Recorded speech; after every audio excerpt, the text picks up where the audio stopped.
There we are. Nice. I shared my screen to you, Quinn, in Discord if you care to see me.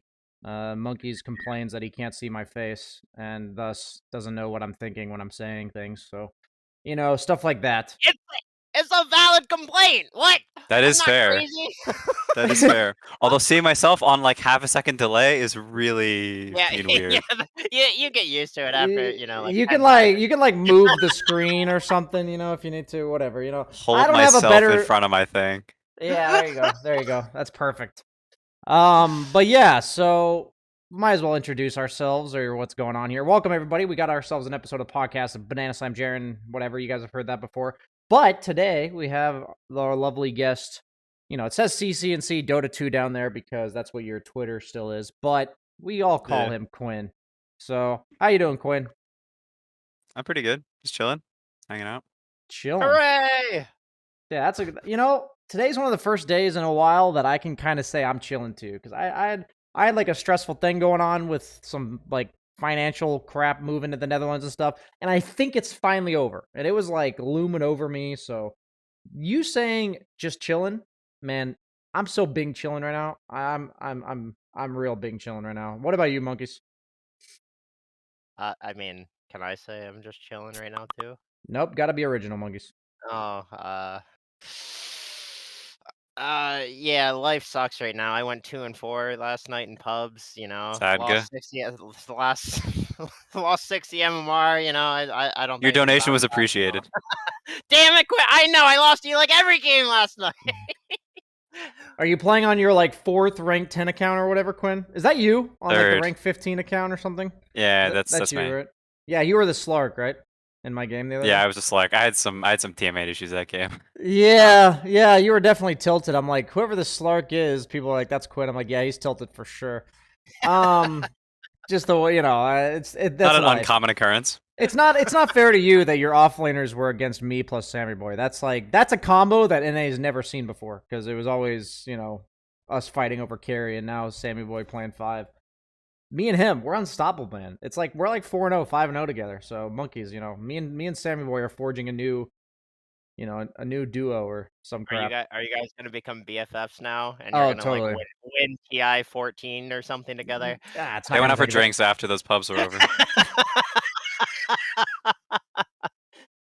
But go ahead. I was gonna say, Quinn, I have a question though. How does it feel knowing that you can literally just like win pubs on command? Because you're on your 3rd account now, and you just don't lose. You just win more than you lose, no matter what. So like, what's the I don't secret? know. How does it feel? You're It's, literally the it's king chill. of NA right now. I mean, it's nice. I don't know. I just win the games. I'm not sure. I think most games are pretty easy in NA if you play mid and you're like a good player and you have like good game understanding. I think it's pretty easy to just win games. Is it just win lane and then just play the map properly, or like as properly as you can get your goobers of teammates to respond to? Yeah, I mean, you just play good Dota. You can use your mic some and tell people to do some stuff. Like, if you try even at all, you can like clutch some team fight if the game is even or whatever. It's 15 or like 20 something minutes or whatever. If you just like use your mic a little, it's like pretty easy, I think. So Yeah. I will say that I've noticed most of my losses when I came back are me doing something really stupid and losing the game that way. I feel like every game I play clean in NA, it works. So I can admire that. Like, you probably have the clean game going pretty consistently. I'd say almost every game. And then you also, I think the big difference that I'm hearing here is that you play mid. So you got like I feel like what percentage of your games would you say are over at the laning stage? Because you dumpstered the guys so hard, it's just over. What percentage? Probably slightly. It's less than 50. I'm not sure. I mean, less than 50. That's already like even if it's like that's a really high number. Even if it's like 15. I mean, the thing is, I'm not trying to gain MMR, right? Because you can't realistically, it's not possible to get past 12k in NA. So like, I don't pick I don't pick Ember and stuff. Like, you can pick Ember and like cheese like a million wins in a row. Like, the hero's too fake in pubs. So like, I don't know, True. but it's a decent amount of games. I hear this word fake a lot. Who created this? Was this you, Gunner? Those are the two people I hear say the most. Who started this shit? I don't know of who I took it from, if I took it from someone. Where Or did maybe your I did. mannerisms come from, Quinn? Damn it. Do you think the fact that all the players in NA use like the same terms is because there's only like 200 that are like consistent in the same games? Yeah, probably. I mean, Artur started it, right? Like the whole server has like a lot of his like vocal tendencies and stuff, and like mannerisms, his speech patterns and stuff. Like, I mean, I'm gonna go ahead and say these are Fear's speech patterns. They're not Arteezy's. Arteezy got them all from Fear, and now everyone. the like I'm done and get me out of those fears. Yes, that was literally Fear like 10 years ago, all the time. Maybe so. I just know Artur popularized all that stuff. That's true. He did. Yeah, he definitely brought it to the spotlight. I got referring to my team as lads from Artur. Let's go, lads! Slay 'em, lads! The what can you do one's like a little too good. You know, I think Mason started WCYD. that one. Yeah, Mason started WCYD. Yeah, I like. It's honestly so perfect when you're just in a game and you're losing and you don't want to blame people or you don't want to like rage. What better is there just to be like, what can you do? Like, you know, you watch your team run in as 4 and die, and you're like, what can you do? You know. But yeah, no, I think in NA the pub culture, dude, I missed it a lot. I'm not gonna lie. I think I don't know how long I'll be able to stand it for. Okay, I'm not gonna lie to you. But I haven't been gone from NA, I think, for as long as I have. I was gone for like, what, 4 months, maybe 5. And I just come back and I see the players and I know exactly what's going to happen in the game. You know, like, I just know exactly the dynamic of this game. I don't know who's going to win necessarily, but I know what people are going to pick. I know how they're going to play the game. I know if this goes right or wrong, this guy's going to give up. You know, it's really, it's comforting to see, to be back, I guess you could say, to feel the familiarities. I haven't had, the good thing is I'm not high enough MMR anymore because I suck, that I actually get the mid laners on my team sometimes. You know, I get the Quins, the Gunners, the Bryles actually on my team. I remember back when I was like 9.2, you guys were always on the other team. So I just had my mid laner lose by 4 levels every single game. So maybe that's why I'm enjoying it a bit more. Not really sure. But yeah, man. I don't know. Did you miss it at all when you were at TI, Quinn, or did you know, how did it feel coming back? I mean, EU pubs are much more cold than NA. Like, there's so many more players, so there's not like in NA, you think almost everyone else is an animal, but like there's like a community, you know, you're like a zoo together. Whereas in EU, it's like there's so many people, like you don't know anyone, you know? Like all their names are like Kill Me and their pictures an anime girl bleeding out of her eyes, and they all first pick Shadow Fiend. Like there's no community. It's you don't know anyone, you know? No, that is a good point. In NA, you do play with the same like 100 or 200 people, so like you literally do know everybody eventually. Like if you play enough in NA, but you go to EU and nobody knows each other there. Everyone's like, there's not as many friendships. So like you don't get like two like friends on the same team and then 2 other friends on the same team and then like one random guy who's just like neutral with everybody. Yeah, you know, that happens like every game. That was a good word, by the way, Quinn. I'm gonna give you props because such a simple word, but using the word cold in EU, that's literally, it is very cold there, but it's also like, man, the people that are griefing me, I just have no idea who this guy is. It's just some rank, you know, 900, because in NA, like, rank 900 there is about rank 300 in NA, so it's like, you probably know the guy, because I could say if you play enough pubs, the top 300 people are probably consistently in your games enough. But like, it's just some random guy, like you said, first pick Shadow Fiend, first picks Terrorblade, PA's a good one, a lot of Morphling first pickers in EU. And you just don't know this guy. He speaks a lot of Russian. I can't really relate to him at all. I don't know who this guy is. It's like in NA, it's like when I have Mandy on my team, I'm going to get the exact same experience as the guy that's the Russian first picking Morphling. But I can't put a face to it, you know? But Mandy, I know exactly how it's going to go. He's going to ping me all game. I just know who this guy is, and there's some warmth to that, you know? And there's warmth to knowing exactly which guy. Know thy enemy. Yeah, exactly. No, exactly.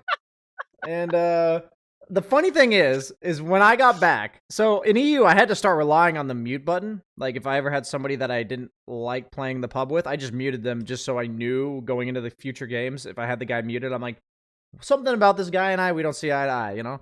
And when I got back to NA, every single game I've had with some guy on my team that griefed me, I had him muted.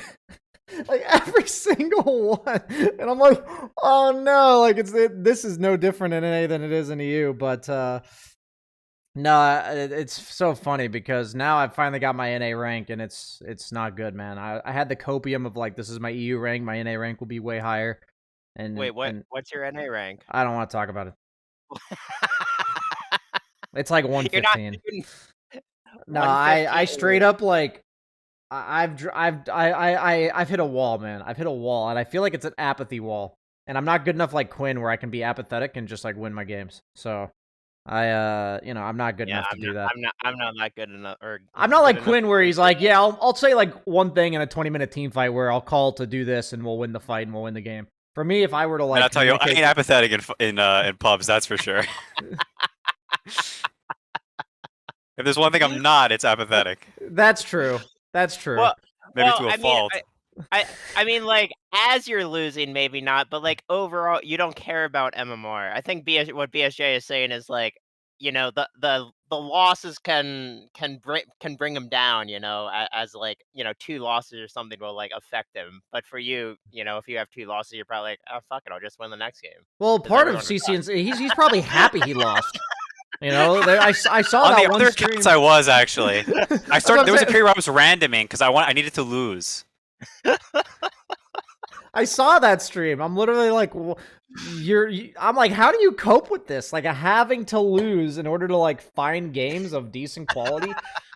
You know, there's like some unique mind games that go on for somebody like yourself. There's probably only like 5 people in the world that can relate to being so high MMR on your server compared to the average that like you are.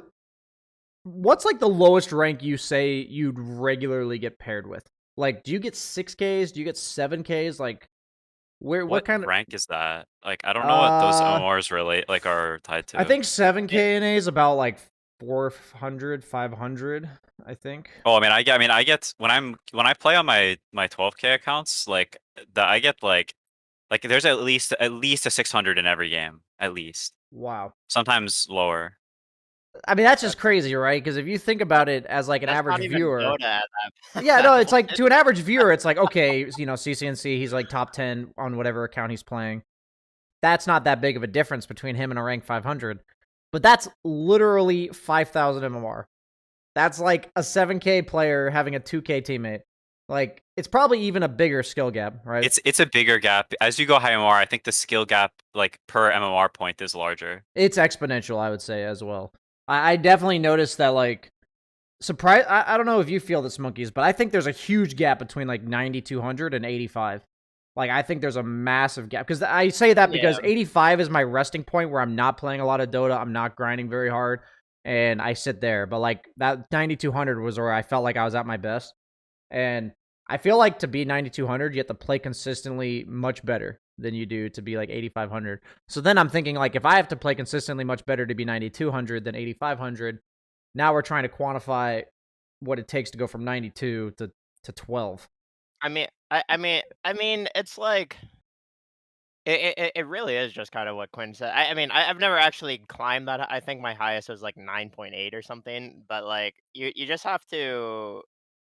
It's literally just about making like the correct move X amount of times in each game, and like literally one move that works in a pub is like that's pretty much like a quarter of the map just goes into your control because like if you're good, you're gonna be taking a tower off of like one move that works, or you're gonna be getting a Roshan objective or something, and you can typically just win off of that. I would assume that's how it works for you, Quinn. Like, you're just you just get on your lane, you make one move, kill a hero, and you're like, take the tower, team. I'm gonna go do more important stuff. I mean, I played some game against Mason Sniper last night, and I was on stream, and I'm just like, yeah, I mean, we're just gonna like farm for a few more minutes, and then we're gonna take one fight, and we're gonna win the fight, and the game's over. Yeah, and then like exactly. in a few minutes, we win. kill the sniper in a Roche fight, and I'm like, okay, well the game's over now. No, I especially think that way against like certain carry players because I know that like if they die once in like the mid game, they're just gonna have a mental fucking breakdown and just go, "Ree, where are you, team? Why am I dead right now?" And then they're just gonna like break their items or something. You're like, "All right, we got the victory. Good job." Name names, monkeys. I'm not naming name. I'm not a drama starter. I don't know. I feel like you can literally look at 90% of carry players on the server and go like, "Yep, they're mentally unstable." Yeah. Man, those carry players, such pieces of garbage, actually, especially the NA ones. Like, Oh, honestly, like the you sometimes fall on that list too, BSJ. the Don't you lower the worry. rank, I'm the not. worse, man. The lower the rank, the worse. If they're like rank 110 or worse, it's like it's unsalvageable at that point. But yeah, all seriousness, I totally know how I fit into that bill. Like when I am really tilted, like if I'm frustrated, the way it manifests itself is that one of my teammates does something to ruin my lane or to ruin my like to lose a fight or something. And instead of like, okay, I'm gonna give up the 5 CS that he's costing me in lane, I'm literally like, I'm gonna go fucking die with this guy. Like, screw this guy. Like that's like what goes through my mind. I'm gonna like my support's just randomly feeding in their jungle. I'm gonna go save him. And then, I just join him and feed as well. And instead of just a 5 position dying, it's also the carry, which is like game losing. Yeah. So as a carry player, I can speak for the fact that there's a lot of that type of tilt that goes on, and it does heavily weigh on your MMR. It also heavily weighs on your skill in Dota to be able to just like, you have to always value your life over your teammates, which it's weird, but it's like you're supposed to be selfish, right? You're supposed to, as a carry, you're supposed to always be you're supposed to self-preserve, I guess would be the correct term. But the one thing I loved about offlane is that the reason why I think I got higher MMR playing offlane is because you're allowed to do that like once or twice a game, and not just straight up lose. You're allowed to make some. Was your crazy... peak on offlane? Yeah, my peak was actually an offlane. I hit 9,200 playing. Oh, offlane. Interesting. Yeah. I thought I'd come back to carry with all my newfound knowledge and maybe be able to hit about the same point. I did hit 9K again playing carry, but I never got to higher than the offlane. Just goes to show that Interesting. I think the same problem's still there. I actually think I'm a better carry player overall. I just have, like, the way that I mess up is way more punishing on carry than it is on offlane. I mean, I legit do, like, 1 or 2 garbage plays a game. Like, when I say garbage, I'm talking, like, 20% of them cost you the game. Like, I pretty much lose 20% of my games on, like, 1 play. And I know it right after I do it. I'm like, oh my fucking God. Like, I did it again, guys. And I even know it's coming, you learn to recognize it. Mike, so the one thing... Go ahead, Monkeys. Are you going to say something? I was just gonna say I know you and Ryoya don't get along too much nowadays, but Ryoya calls them the BSJ moments. He always goes, "There's one of them every game," but BSJ, he's just gonna find himself somewhere he doesn't want to be, and he's gonna go, "What the?" And then he's gonna die. Dude, straight up, the games I don't do them, I win like 90%. I know, but the thing is, I only do it like 20% of the time that I don't do it. It's like, I'm saying like these plays are so game losing. It's just like a lack of self-awareness. It's like, maybe I have ADHD. I don't know, man. But like you said, I suddenly find myself. The reason is it's Dota. It's stressful. Like it takes so much to like always be on in Dota. Like I mean, I've run into this issue with a lot of Dota players, like on teams and whatnot. And I feel like a lot of Dota players, like, they want to just turn off their brains at a certain point in the game and just go like, yeah, let's just win the game with their brains off. But like, that's not how it works. If you're against the you're against the Quins of the world where they're like, yeah, I know if I win one fight, I'm gonna win the game. Yeah, you're playing against Quinn, and he's like literally micro analyzing every movement you make, and like as Quinn loses vision of you, he like sees you move slightly to the right, and he's like, "All right, he's gonna be right here. Kill him." How but, like, go ahead, monkeys. I mean, yeah, I was just gonna say like that's just Dota. Like Dota is a game of mistakes. You capitalize on your opponents being morons. That's like Dota really is not so much about you being good. It's about your opponents being bad. But it's really hard to not be bad. Yes, like, it is. Any bracket, right? My question for Quinn is like, and what, like, how do you keep your brain on all the time without like losing your brain? You know, do you know what I mean? I don't. I mean, I think in pubs, I think it's really hard to. I think like I realistically like in most of these games, like especially like on a 10K account or something, I should have 0 deaths like pretty much every game. I think most of the time my deaths are because I'm not fully aware of my surroundings or whatever. Or I like tunnel vision on something for a second, then I have some death that probably shouldn't happen. Maybe it's not some utterly game losing death, but the death realistically shouldn't happen. And if you're like playing like ideal Dota or close to ideal, you should just be more aware of these things, right? Like I think it's a skill to build, like building this like constant Yeah, absolutely. awareness. But I mean, like the higher you raise your baseline and stuff, right? Like your brain can be off and you play and win more games, right? Like really, It's really, true. really good players can win a lot of games with their brain off. Whereas like a bad player needs to like be hyper focused and maybe still lose the game, right? Um, so I mean, like as you get better, you raise your baseline, right, which is nice. You raise your ceiling too, but you're raising your baseline just allows you to like be lazier, which is kind of a bad thing. But I mean, I think it's necessary with how like high intensity Dota is as a game. Like I mean, it's as you said. Like if your brain never turns off while you're playing, like you're gonna be so exhausted after like 4 games of Dota because of the amount of things that you have to think about like nonstop, like over and over and over. Because Dota, it's literally just like a cycle basically that you're like going through a checklist in your head like every 10 seconds or so. Like, all right, am I gonna die? Am I gonna die? Am I gonna die? Am I gonna die? Our podcast today is sponsored by Axie Infinity, most notably by OKEX, which is your one-stop cryptocurrency platform that's powering the play-to-earn games like Axie itself. Play-to-earn games allow you to earn NFTs in-game and then exchange them for real-life currency or crypto. And the most popular play-to-earn game is actually Axie Infinity, and you can play Axie Infinity with units that you can sell for NFTs and trade them on the market. And that's all powered by OKEX. So we are partnered with them. And then I'm going to send a link in chat that you can go to. You can also find in the description of the YouTube video to begin earning crypto yourself today. And, never too late to get into it. Or definitely an interesting topic. So that really is the question. Like the thing that I've realized now that I've talked to Quakefa a lot with those like Quakefa sessions, and he thinks a lot like a carry despite being like a mid laner.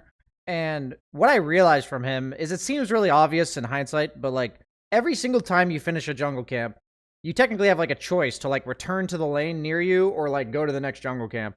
And I've realized there's like a bajillion forks in the road that you're going on when you're farming and stuff. And pretty much when you mess up one of them, you're either going to die or you're going to like be stuck in your base or you're going to be like, you're not going to have the proper information on the map because you didn't push a wave properly or something like that. And I feel like it's not that hard to get it right if you have good map awareness and stuff. But if you tune out for like 5 seconds mentally, that's how long it is. Like from one camp to another, from wave to a camp, like you're gonna make a wrong choice, and then by the time you realize it's the wrong choice, it's like already 10 seconds too late. And that's what I find the most difficult. And when I watch somebody like you, Quinn, I just ask like, I watch every single move you make makes sense to me. I literally feel like I'm watching like an answer key, to an exam. And is that something where you think the baseline has already got you where you don't really think about that much anymore? Like, can you kind of turn your brain off and make those type of farm pattern decisions correctly? Or do you have to be actively engaged like at your peak to get that stuff right? no, I mean I don't really think about the creeps I'm hitting very much. I think about other stuff. I don't really think about creeps. I think that stuff is just all sort of in the background. Like I mean, Wow. like maybe like a little bit of it isn't, but I think almost all that stuff is in the background. Wow. Do Yeah, you I think go ahead. I think when you get to when you get to Quinn's level, have you either of you ever seen the what's it called, 4 stages of competence? I I know what it think. is. Yeah, I yeah, do know what that yeah. is, yeah. Like Owie used to send it to like everybody. He's like, you have to reach stage 4, guys. You gotta do it. I heckin' But love Alley, man. but yeah, I feel like when you get to Quinn's level, like you basically have to be at stage 4 for like a lot of like the more mundane, simple things in Dota, like farming patterns and whatnot. Because like you can't actively think about that stuff when like you're trying to think 3 steps ahead of, like, the good teams, 'cause I'm sure, Quinn, you're at the point where, like, you're prepping for the big boys on LAN and, you wanna, like, think 3 steps ahead of Team Secret or some shit. You don't give a shit about these spells. You're just thinking about how to, like, most efficiently, you know, choke out the enemy team at, like, all times. Or like what move they're gonna make to get out of the base to, like, actually exist as a team. At least that's what I would assume is going through Is your his assumption correct here, Quinn, or is he just like blowing smoke out his ass? No, I mean that's like the cool part of, or like one of the cool things about Dota, right? As you get better and stuff, like the more things you just intuitively understand, and then you can like focus on the important things, or like the things that like actually matter, the things that you can call to help your team play better, to make the game go more smoothly, to give people a like an accurate picture of what will happen or what should happen, etc. Or not necessarily what will or should happen, but like what you want to happen or what you're doing, what you're thinking about, like what's important. I think like the better you get, the more you're able to think about like the Yeah. actual important things Uh, instead of like creeps or which direction you pull the camp, which is like it matters, but it's also like something that should be baked in. Yeah, the biggest Yeah. thing that I've noticed is that you hear a lot of players on teams or like critiques of professional players that don't like talk enough or their communication's not that great. And I feel like what I've noticed is when it comes to my communication to my teammates, it all has to do with how much I know about the hero I'm playing. Like if I'm playing Slark, PL, Lifestealer, like my 4 or 5 most played heroes, I can usually tell you guys like exactly what I would want my team to do, exactly how to play the map, all that kind of stuff. But then you put me on a hero, yeah, I've played him like 100 times, 150 times. I'd say I have the pretty decent understanding, but I'm still focusing, on the hero. And I feel like unless everything you do is in that 4th stage of competence, you can't communicate like that, like at least effectively, or like at the level that would need to be done at professional. So I feel like that to me alone explains why so many teams have limited drafting, right? Like, yeah, the offlaner could probably play 8 to 10 heroes decently, but these 3 are the ones that he could take over the entire game. And not just a way of mechanically, but also communication.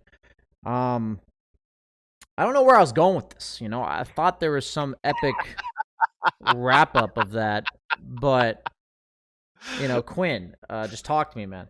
Tell me something. Tell me Talk to something me. interesting. Talk to me. I need to look at my next step of the outline. As I don't know if you know Quinn, but I do have an outline for every single podcast, and Holy based. Monkey's always double checks it, just to make sure he approves of He's all the subject. he puts so much time into this podcast, Quinn. He comes super prepared. I spent way more time this week than I did the previous weeks. I literally reached out to Quinn and said, "Hey, man, you want to be on the podcast?" That's true. And he It works responded. though. He responded, and then I said, "Great, man. I'll let you know when it is." And that is like, that's a huge step in the right direction for me. Solid But communication. yeah, I'm working on my communication skills. But the thing about this. Oh, go ahead, monkeys. Did you have something interesting? I 'Cause I I don't. I was just gonna say to like kind of go off of the whole pub conversation we were having. Sorry, I was like formulating a thought, but then I wasn't sure if I had it, and then I assumed you had somewhere to go, BSJ. I But then you do. didn't go Stop anywhere. wasting my time, monkeys. I have something to say. I know what I wanted to say But earlier.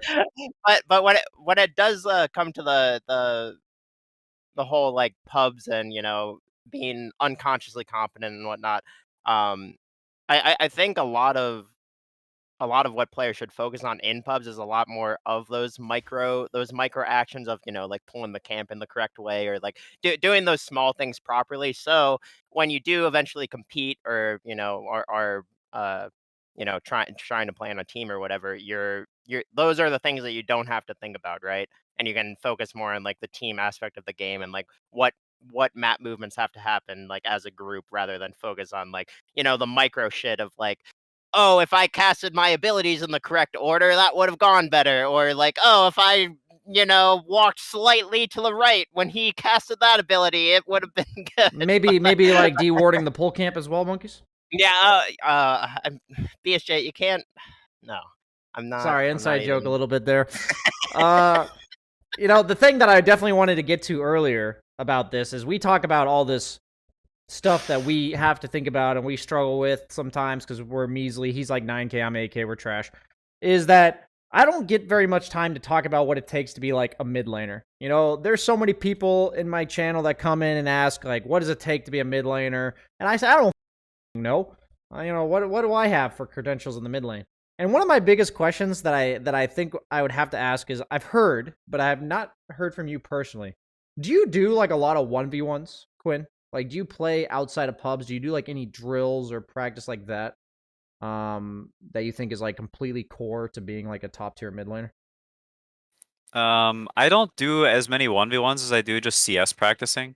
I think clicking well and understanding at a very core level, like what creep threshold you can kill the creep at is really big.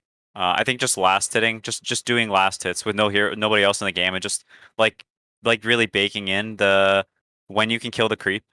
I think that type of stuff is really valuable. 1v1s are nice and all, but I think more of that is understanding matchup things and like some like ways to start the wave and stuff like this. Like sometimes I don't know, it's weird. Sometimes you just feel weird about the way to or at least I do. I feel weird about the way the wave should start, or like when I should click some units. I don't know. Like there's just like a feel thing to it. Like I know there's some mid players like Artur and Sumail specifically who I've talked to who are so good at laning or understand laning at such a high level that they can talk about like minute specifics of the lane. They can play a lane one time and say, yeah, this thing went wrong. I'll change this next lane and I will win the lane. But like it's like a really minute thing. Like I missed this CS because of this reason, or like they like feel like their clicks are off or something like that. You know, I think a lot of laners besides like the absolute elite laners.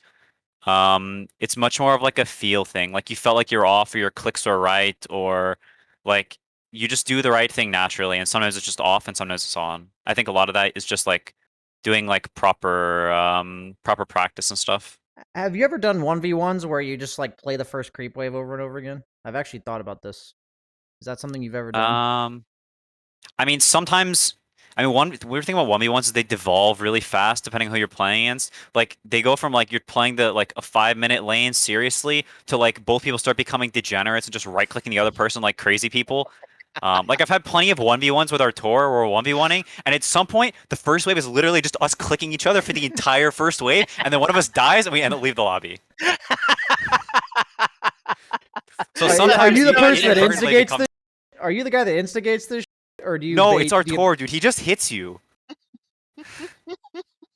And is that after he beats you, or after he loses to you, or is it just inevitable? I mean, I think he's just trying to like figure stuff out. He's trying to like push limits. You know, sometimes he just hits you 400,000 times, and the lane just becomes a giant cloud fiesta. The thing, He's just trying to learn what hero wins every 1v1 engagement. So he just like he sees a matchup, he's like, all right, I can right click him until we both die, or he runs into tower. yeah, that does sound like our tour. I feel like in laning, I've noticed that like when I play against the best mid laners, the biggest difference in knowledge is like the first one or two creep waves. Like, Oh, for sure. I feel completely out of place in comparison to people who've played the matchup like way more times than I have. Where like I literally realized 5 seconds into the lane after the creeps have met that that guy's done something that I should have been prepared for, and I'm like, at that point. So like that's funny thing about it is I was wondering about the 1v1 specifically because I guess once you know that stuff, you kind of know, right? If you add a hero to your pool, you have like your embers and void spirits. Um, do you ever have to like rehash this stuff based on new patches, or do you feel like once it's there, it's kind of there? I think patches don't really change it that much. You play different lanes in different ways, but I feel like there's only like there's a few different ways you play lane. And that's like like there's different ways to play the lanes, right? But I don't necessarily like it's not tied to heroes in my head necessarily. Like there's ways to play it, and to me it's about like relative strength, right? Like the way you play a lane on Voice Spirit differs from matchup to matchup in like how you stand and how you click and how you pull aggro and stuff. And in a deficient lane, maybe you do it one way, and in a lane where you're powerful, you do it in a different way, right? So to me, it's more of just like the relative power between the heroes than it is like a hero specifically. So I wouldn't say it's like like patches don't really change necessarily because sure the patches change like the power dynamic between like individual matchups and stuff, but that's something that like you assess really quickly, right? And then it just becomes like you just understand it at a core level once again. and you just like do the clicks and stuff properly because you like the power level is different, like is different such that you play this way or whatever, right? It's not like a when your Void Spirit do this type of thing. So it's like an arbitrary somewhere on a scale, like 1 to 10, just throwing out random numbers, where you feel like your strength level is the X amount, and you will play a lane on any given hero a certain kind of like you're abusing certain mechanics, right? Is what you're basically Yeah, saying. you're playing a certain way. You're being a certain degree of like manly. You're being a certain amount of manly, or like hitting them a certain amount depending on like how strong you feel, right? It like changes the way you click and stuff, Wow. or like how Well, you're well, well, thinking. well, well, like for example, in the off lane, I feel like there's like three main styles that you're gonna aim to play the lane like, right? You're either going into the lane with the intention of shoving the wave in so you can pull back and get an advantage that way, or you're like denying the wave back and you're just trying to play for lane equilibrium in front of your tower, which ultimately is pretty much always the goal in any lane, but eventually, but um, or you're just trying to like play for kills and like go for kills in lane, and I feel like mid must be like kind of similar, right? Like you either go into the lane with like a kill mentality, like I'm gonna hit level 3 on Bat Rider or something, and like this guy up if he lets me get 3 or 4 napalm stacks on him or something. Or I mean, I'm just throwing Bat Rider out there because I'm a fucking Bat Rider It's the fiend. one mid hero he knows how to play. But Monkey's bat is monstrous.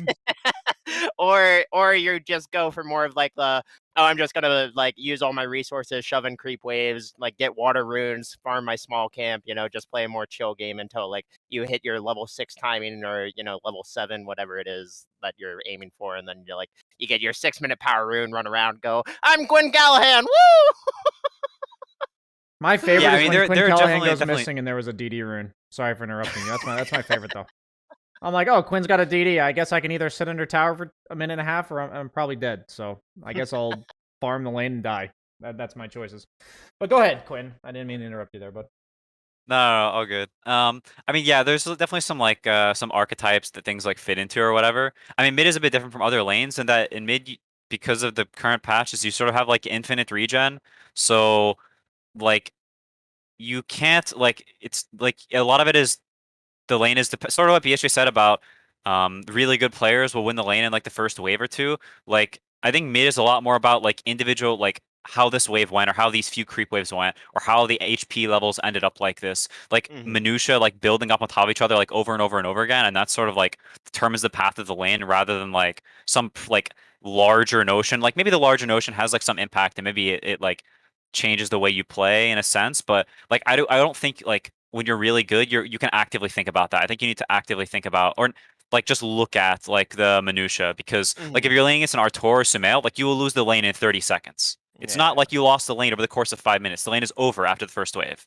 it Yeah. just gets progressively worse over the next 4.5 minutes. Is like what you're saying, right? Like, Yeah, like the lane is past the point of no return at X point, and then you're just trying to survive, and maybe they toss the momentum back the other way. Like you're just at that point you can't win the lane anymore. You're just like this is the reality.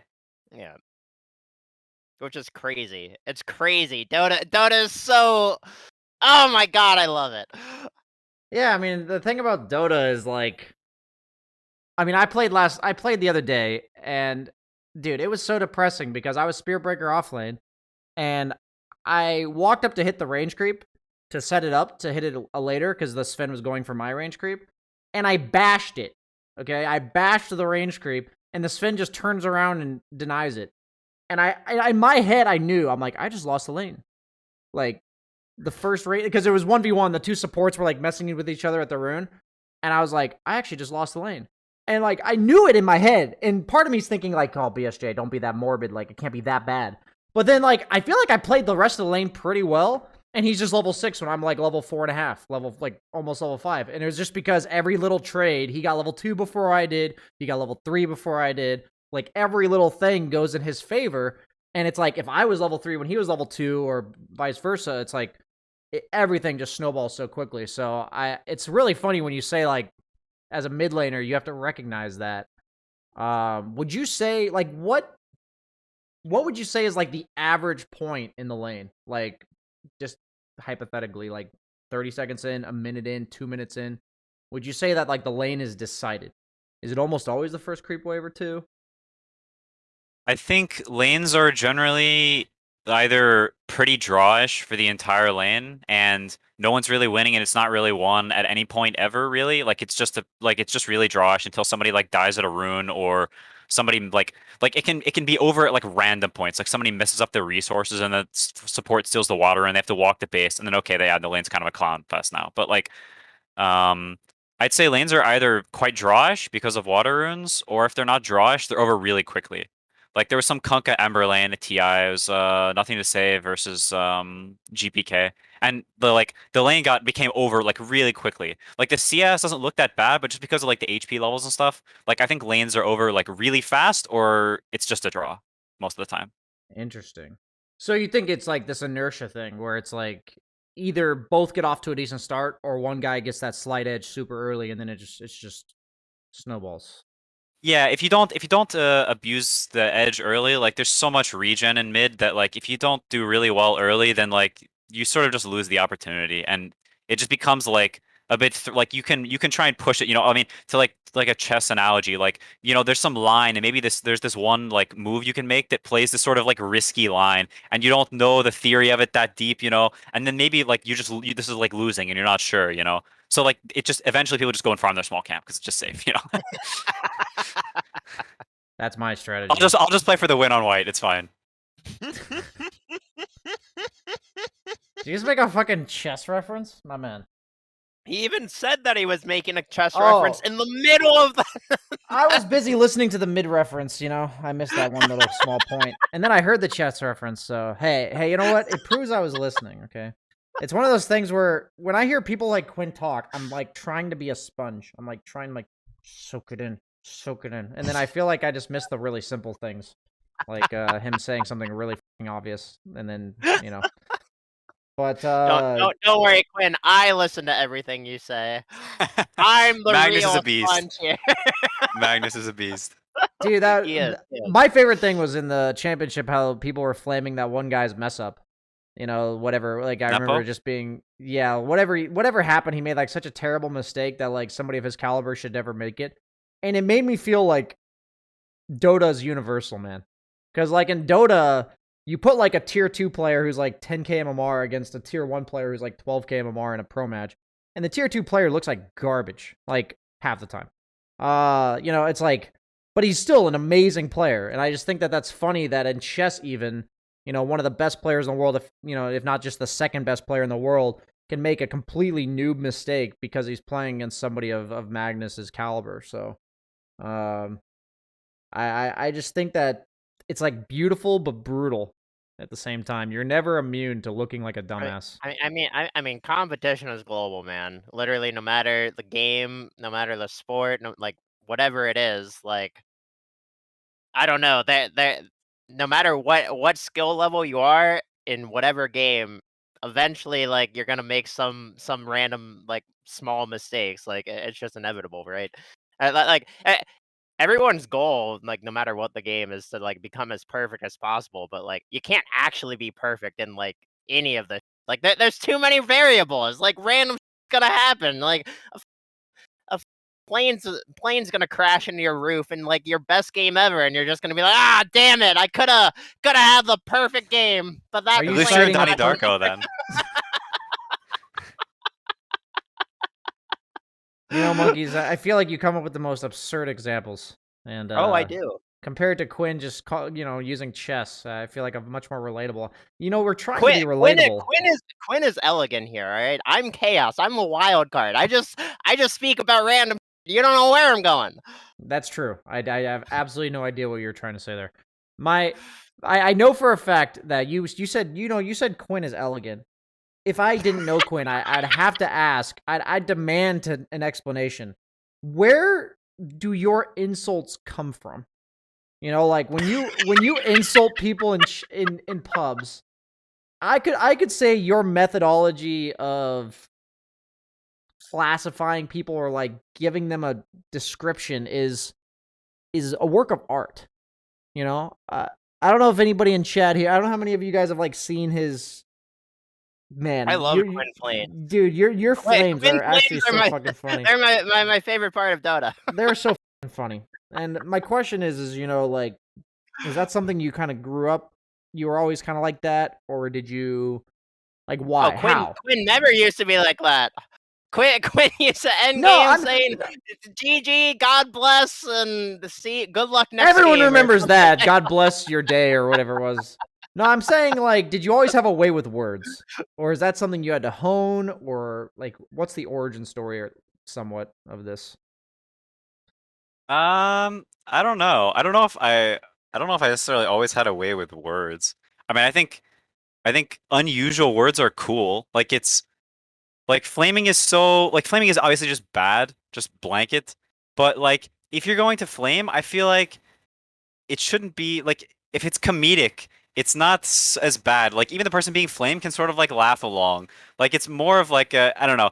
It's less like harsh and it's like much more comedic. There's somebody streaming in almost every game. So I feel like it's just more fun if it's funny, you know? And so if you use unusual words or if it's like an unusual analogy, you call somebody a doorpost or like whatever, you know? It's just like it's just funny because it's different, you know? I think that's kind of cool. Like if you're gonna be, you know, if you're really mad and you're gonna be a jerk, then at least be a funny jerk, you know?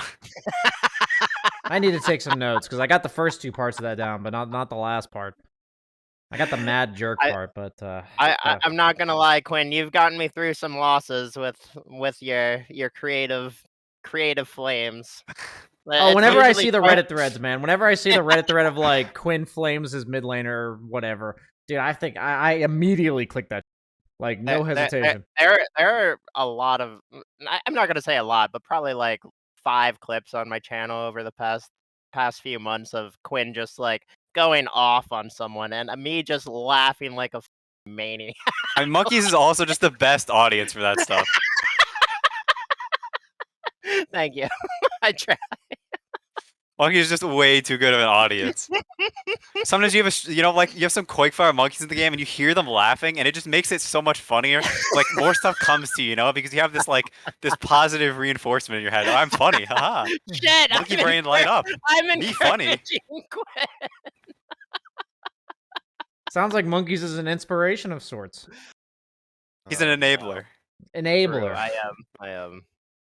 Yeah, I can see that. I feel like in any game that's like, you know how there's the people that when you tilt, they tilt too, so it becomes like the snowball fest of tilt. I feel like when Monkeys is in his like derpy mood, his like eccentric mood, it's like contagious, you know? Like give one maniacal Monkeys laugh in a pub game, and suddenly everyone on the team just starts saying stupid.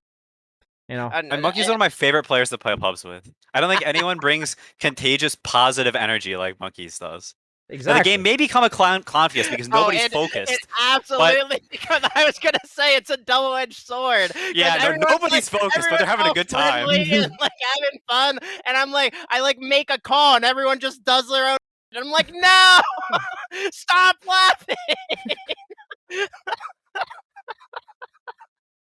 Listen to what I'm actually saying. Don't just laugh at it.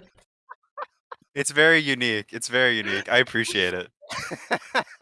It's actually so funny you mentioned that because sometimes, like we've been getting more and more Europeans on NA servers, and whenever I get a European on my team, I'm usually just like, especially if there's like a like D1 player, let's say, on my team. Like I'm usually more talkative with like other D1 players, and if there's a European on my team, they always go, "Wait, what's happening here? Are NA players actually having fun while playing Dota?" They're And I'm like, feeling the "Welcome warmth. to NA, baby." You're feeling the warmth, man. That's what It's they're not feeling. a frigid tundra over here. Yeah. Monkeys is the furnace that we've all huddled around. Yeah, we definitely need a few more furnaces. That's for sure. Yeah, there's some other furnaces that are burning up chaff, not so much spreading warmth. Yeah. I may be a culprit of that, but You know, people.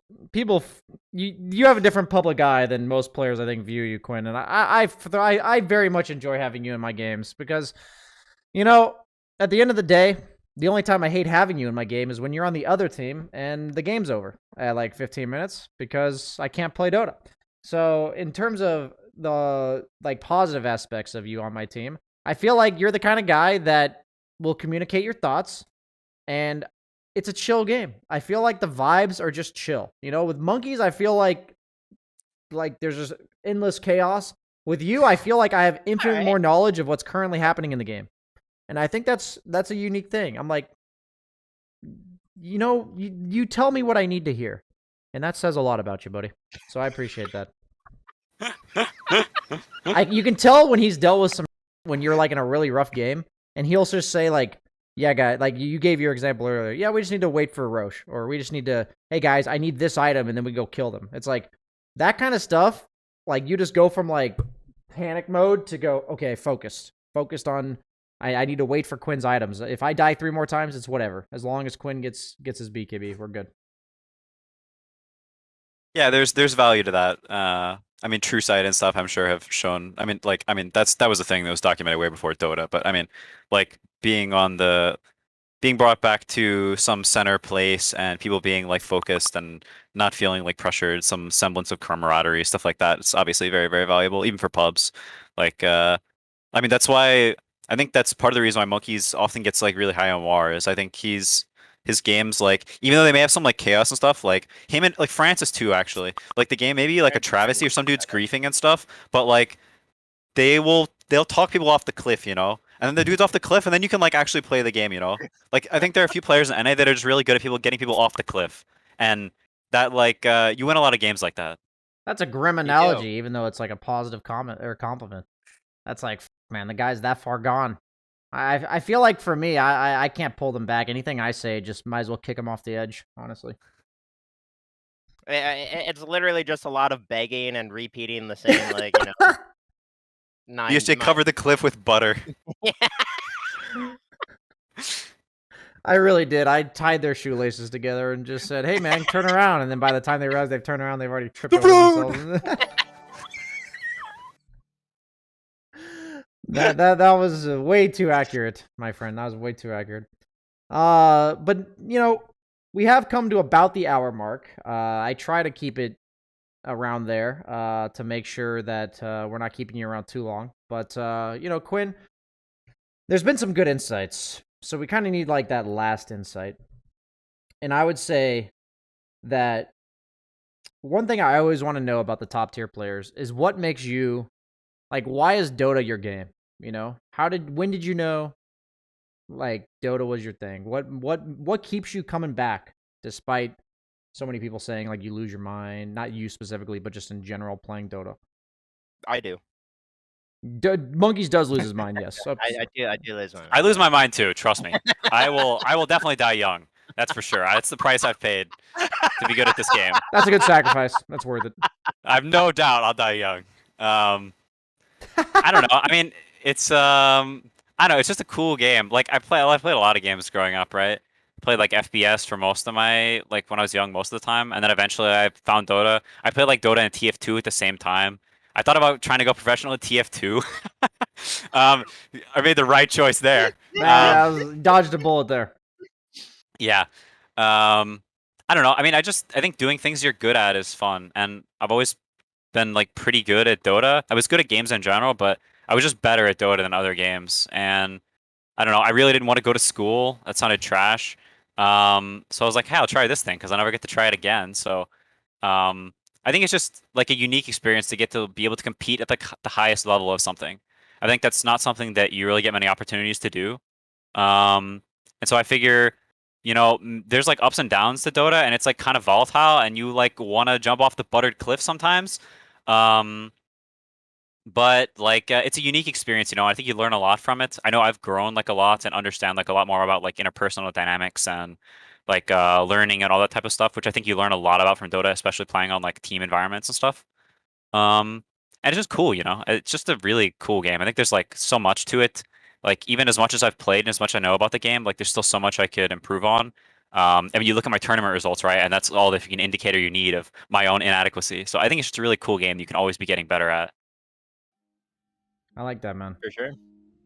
Yeah, I think we all have something in common. Anyone who spends a lot of their life playing Dota, and there's very few people that understand. But I very much understand what you're saying, except for the competitive experience part. I don't have any of that. But But no, so that's gonna wrap up our podcast for today. Quinn, thanks for coming on, man. We appreciate it. It was fun talking to you. Yeah, thanks for having me. coming, Glenn. Yeah, thanks for carrying me through my pubs. See you guys later. Bye bye. Oh, I got a kitty everyone. below me. Bye.